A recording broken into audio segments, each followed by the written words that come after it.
Dagdag sa hakbang ng gobyerno sa gitna ng mataas sa presyo ng petrolyo, inanunsyo ni Pangulong Bongbong Marcos ang pagkontrata sa mga pampublikong sasakyan na magbibigay sa kanila ng dagdag kita. Ang mga pasahero naman makakatanggap din ng diskwento sa pamasahe. May unang balita si Salima Refran. Mga tsuper, operator at mga pasahero ang inaasahang makikinabang sa bagong inanunsyo ni Pangulong Bongbong Marcos. Simula April 15, magpapatupad ang Department of Transportation ng Service Contracting Program. Sa ilalim ng programang ito, babayaran namin ang ating mga operator at driver ng mula 40 pesos hanggang 100 piso kada kilometro. Dagdag ito sa kanilang kita mula sa pamasahe. Para naman sa mga commuter, May kasamang hindi bababa sa 20% na diskwento sa pamasahe. Ang mga ruta ay nakatuon sa mga lugar na may koneksyon sa tren at pangunahing mga bus route upang maging mas maayos, mabilis at maaasahan ang biyahe. ipatutupad ang programa sa buong bansa. Nasa 50,000 pampublikong sasakyan, 1,000 operator at 15 milyong pasahero ang inaasahang makikinabang. Ipatutupad daw ang programa kapag off-peak hours para matiyak na may masasakyan pa rin ang mga pasahero kahit hindi rush hour. Gagamit ng GPS monitoring para matiyak na babiyahe talaga ang mga kalahok na PUV.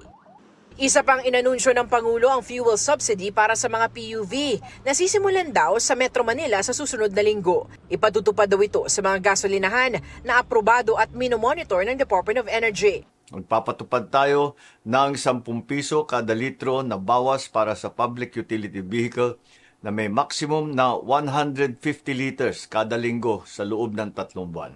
Una sa Commonwealth, palalawakin natin ito sa mga susunod na araw sa Quezon Avenue, Espanya, Zapote, A. Bonifacio, Rizal at Marcos Highway hanggang mapalawak natin ito sa buong bansa. Matapos ang 5 linggong mega oil price hike, sinabi ng ilang oil industry sources na posibleng bawas presyo naman ang ipatupad sa petrolyo sa susunod na linggo. Sa gitna yan ang umiiral na tigil putukan sa pagitan ng Amerika at Iran. Ang diesel nasa 2 piso at 50 sentimo hanggang 8 piso kada litro ang posibleng rollback. Piso hanggang 4 na piso kada litro naman sa gasolina.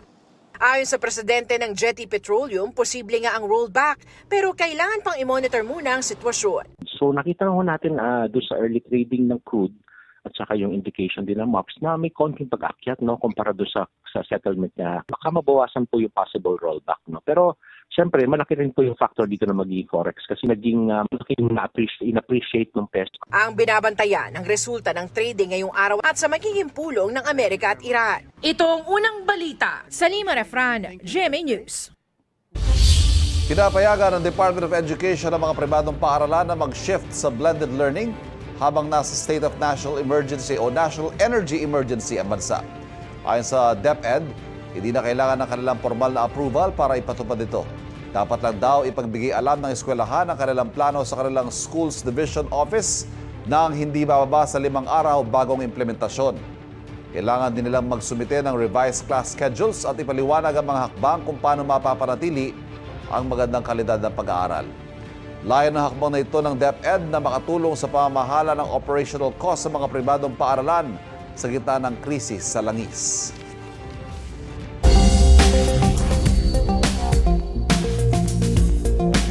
Dahil sa giyera sa Middle East, nagkaroon ng matinding problema sa supply ng langis sa maraming bansa.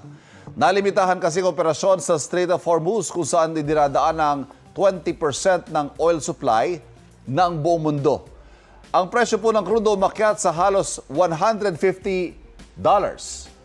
kada bariles. Ano-ano nga ba mga hakbang na ginawa ng iba't ibang bansa para maibsan ang epekto ng krisis sa mga mamamayan? Batay sa presentasyon ni Senador Bam Aquino sa Senate Committee on Agriculture, Food and Agrarian Reform, ang bansang Australia kinalahati ang kanilang buwis sa langis at nagpatupad ng libreng sakay sa mga pampublikong transportasyon. Samantala sa New Zealand naman, namahagi ng linggo-linggong cash assistance para sa ilang low-income families bilang bahagi ng kanilang fuel relief package. Ang bansang Ethiopia naman, fuel subsidy para sa lahat, hindi lang para sa transport sector. Ang bansang France, May pinamamahagi ring fuel subsidy sa mga magsasaka at mangingisda.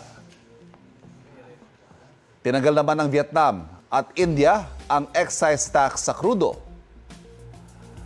Habang sa Pakistan at Bangladesh, isinara muna ang mga paaralan at nagpapatupad ng online class sa mga estudyante. Dito sa Pilipinas, nagpatupad na rin ang libreng sakay ang national government pati iba't ibang lokal na pamahalaan. Namahagi na rin ng gobyerno ng cash aid at fuel subsidy sa transport sector. Pero ayon sa ilang driver, kulang pa ito sa mga ginagastos sila sa pagpapakarga ng petrolyo sa kanilang mga minamanehong sasakyan. Hinihintay pa rin ngayon kung kailan gagamitin ni Pangulong Bongbong Marcos ang kapangyarihang bawasan o suspindihin ang fuel excise tax. Inaabangan din ang mga susunod na hakbang kaugnay sa mga panukala at petisyon tulad ng taas pasahe at suspension ng value-added tax sa petrolyo.